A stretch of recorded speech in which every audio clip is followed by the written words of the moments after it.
Michel del Castillo est né à Madrid en 1933, de mère espagnole et de père français, titre d'un de ses romans. Un livre qui, comme Tanguy, le premier qu'il publia, plonge au cœur de son histoire, celle d'un enfant trahi et abandonné par ses parents sur fond d'exil et de guerre. Une guerre dont il connaîtra les camps en France, puis en Allemagne, avant de revenir en Espagne, dans une maison de redressement. Seule lumière dans cette enfance dévastée, la lecture de Dostoïevski, puis, à 16 ans, dans un collège de jésuites, la découverte des études et de la littérature, elles le sauveront. À 20 ans, Michel del Castillo débarque à Paris. Il y découvre un père lâche, incapable d'aimer. Une mère qui n'a jamais rien fait pour le retrouver, après l'avoir quasiment livré aux nazis en 1942. Alors, pour survivre, il écrit. Le seul lieu où la douleur et le chaos de la vie peuvent prendre forme, c'est la littérature. Un engagement intense et intègre depuis 50 ans, et plus d'une trentaine d'ouvrages accueillis par des prix, et surtout un public fidèle. Avec son dernier livre, La vie mentie, Michel del Castillo creuse toujours plus profond cet amour des mots, d'une exigence intérieure, d'une vérité intime, où plus que jamais, dit-il, vivre c'est écrire, je suis un enfant des mots.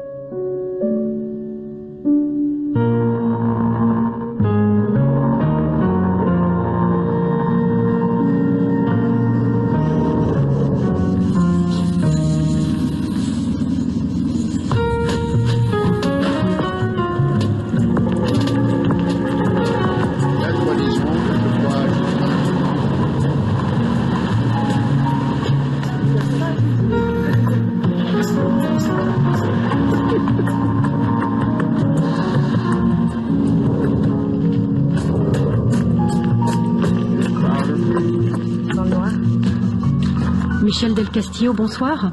Bonsoir.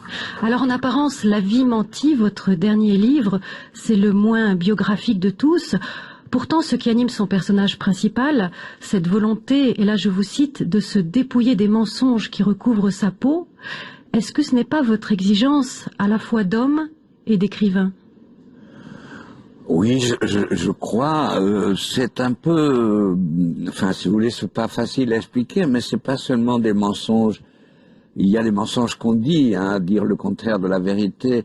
Moi, je fais allusion à quelque chose de plus profond. Par exemple, toute ma vie, j'ai été obligé d'essayer de comprendre ce que j'avais vécu, que je connaissais pas, je comprenais pas. Donc, il a fallu que je fasse.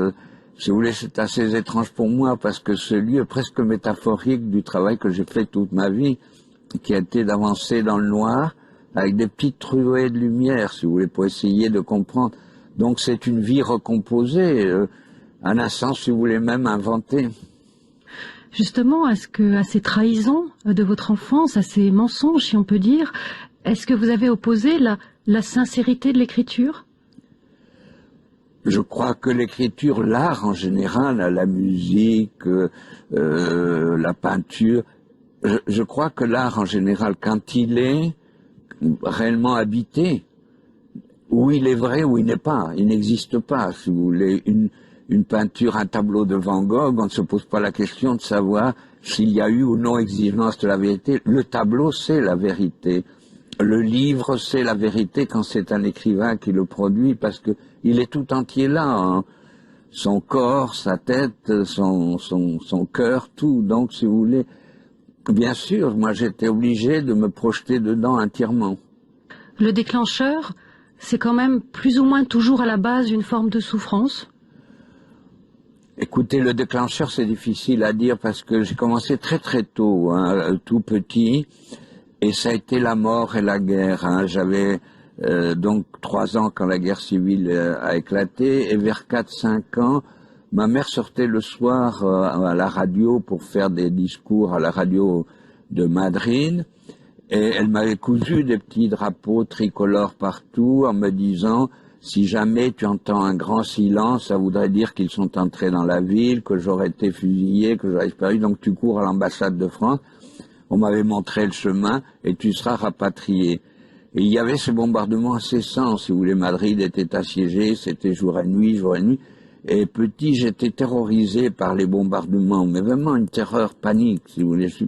Je supportais pas. Mais quand il y avait un silence, je supportais encore moins parce que ça voulait dire elle a été tuée, je suis tout seul. Donc, si vous voulez, je pouvais supporter ni le silence, ni les bombardements, c'est-à-dire la vie quotidienne. Qu'est-ce qu'il restait? Il restait les livres. Ça a été d'abord les Mille et une nuits. Et quand j'ai commencé à lire, c'était comme accéder à la vraie vie, si vous voulez, échapper à la fois au silence et échapper au bombardement. Vous parliez de ces lumières qui sont autour de nous tout à l'heure. Je vous propose qu'on les découvre parce que sous chaque lumière, il y a un objet qui vous parle, je l'espère, de vous. On y va? On y va. Alors, ce verre-là que...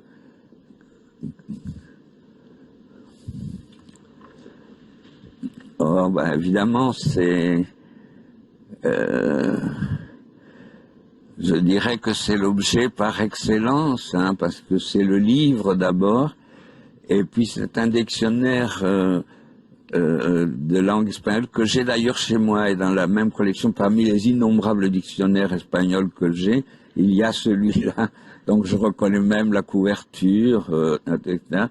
Et le petit Larousse, je m'en sers très très peu, mais j'ai, je sais pas, une trentaine de dictionnaires, du Littré, on a en plusieurs volumes, et le Larousse, le grand Larousse, un truc. Donc, je crois que ça a été fondamental, si vous voulez, quand je vous parlais de cette enfance dans la guerre civile. C'était très étrange parce que le premier livre qui a fait de moi écrivain malgré moi, je pouvais pas ne pas écrire, ça a été Les Mille et une nuits. Et bon, il y avait les contes, évidemment, j'aimais bien les contes et les tapis qui volent, les trésors, tout ça, ça me touchait beaucoup. Mais c'était pas ça, moi, ce qui m'avait bouleversé à 5 ans. C'était une petite fille de 13 ans qui a affaire à un calife un peu agité du bocal, qui a la fâcheuse manie de trancher la tête des filles avec qui il a passé la nuit. Et elle est plus maligne que les autres, elle commence à lui raconter donc les histoires, les contes, Mille et une nuits. Donc elle racontait pour survivre, pour gagner une nuit, pour gagner une nuit. Et moi je lisais les contes pour gagner une nuit contre la mort, une nuit contre la guerre. Et donc c'était comme dans un miroir, je voyais une image réfléchie, vous voulez. Et donc ça a été ça. Je ne dis pas la littérature, c'est ça, hein. Il y a 1000 façons d'entrer en littérature, 1000 façons d'en faire. Pour moi, c'était écrire ou mourir, écrire ou mourir. Je ne pouvais pas, j'ai pas eu le choix, ça m'a été donné comme ça. Cette alternative dont vous parlez, c'est aussi le fait qu'il y a 2 dictionnaires, le français et l'espagnol. Vous avez aussi 2 noms, Miguel Janico et puis votre nom d'écrivain, Michel del Castillo. Comme il y a 2 vies finalement, la vie réelle et la vie littéraire. Et comme il y a 2 langues, justement, l'espagnol et le français, l'espagnol où le verbe être peut prendre 2 formes, ser et estar. Le choix du français comme langue d'écriture, il correspond à quoi? Puisque finalement vous avez été baigné dans l'espagnol durant votre enfance? Oui, mais justement dans cette petite enfance, le rejet a été presque immédiat de l'espagnol parce que c'était encore une fois la guerre civile, et l'espagnol que j'entendais dans les rues, par les haut-parleurs, dans les radios, à la maison, c'était des hurlements incessants, des menaces de mort, c'était de la propagande épouvantable, etc. Et la nuit, quand elle rentrait de la radio, ma mère me parlait français. C'était une femme qui avait... Bon, elle était ce qu'elle était, mais c'était une femme très intelligente. Et elle a très vite compris que la guerre serait perdue et que nous partirions donc en France où elle avait vécu. Et donc elle a décidé de ne me parler que français pour que je ne sois pas dépaysé en arrivant en France.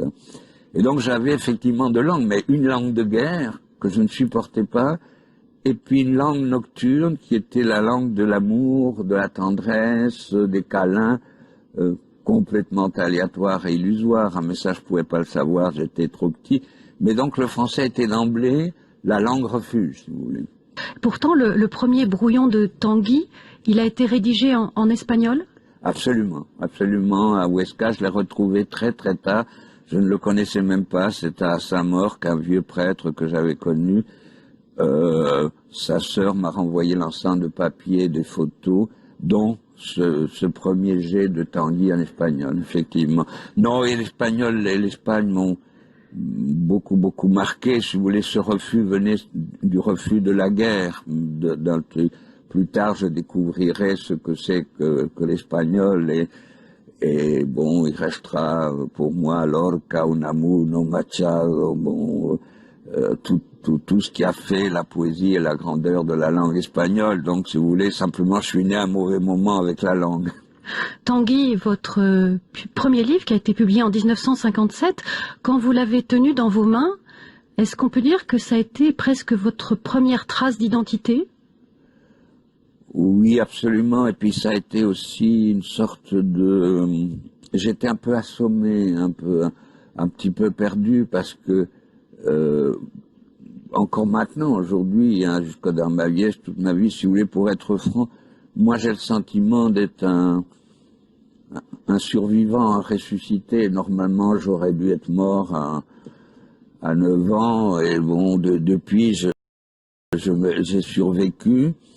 Et donc, quand j'ai eu ce livre, j'avais le sentiment que j'étais en quelque part réellement vivant, qu'il y avait ça, qu'il y avait le livre que j'avais quand même réussi à écrire. Vous vous tenez toujours un peu à l'écart de la vie littéraire, c'est aussi pour vous protéger par rapport à ce sentiment de survivant que vous décrivez ? Oh, je pense, oui, qu'après avoir publié Tanguy, c'était François Mauriac qui m'avait donné un conseil. Il m'avait dit quittez Paris, partez, tenez-vous à l'écart de ce milieu, ils vous dévoreront. Et j'ai suivi ça, je suis parti vivre 20 ans en Italie, puis de nouveau en Espagne. Mais j'avais le sentiment que, vous savez, j'étais perdu quand je suis arrivé à Paris à 20 ans. Je ne savais pas qui était qui. Je voyais régulièrement François Mauriac, je l'avais vu en Espagne, donc pour moi c'était, mais je me rendais même pas compte de ce que ça signifie.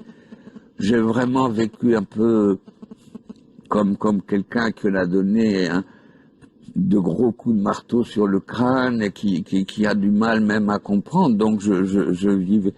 Et j'étais moi-même uniquement quand j'étais seul avec mes livres. Et puis le milieu littéraire, ce qu'on appelle le milieu littéraire, sauf de rares exceptions, ne présente pas un énorme intérêt. J'ai toujours détesté ce que j'appelle les hommes de lettres, si vous voulez, et leur côté moi, moi, et puis leurs petites histoires d'amour qui n'intéressent qu'eux-mêmes, et puis bon, tout ça, ça m'intéressait pas du tout, j'étais pas là-dedans, moi. On continue le chemin ? Volontiers. Ah. Oui, bien sûr. Vous pouvez vous asseoir ? Bien entendu.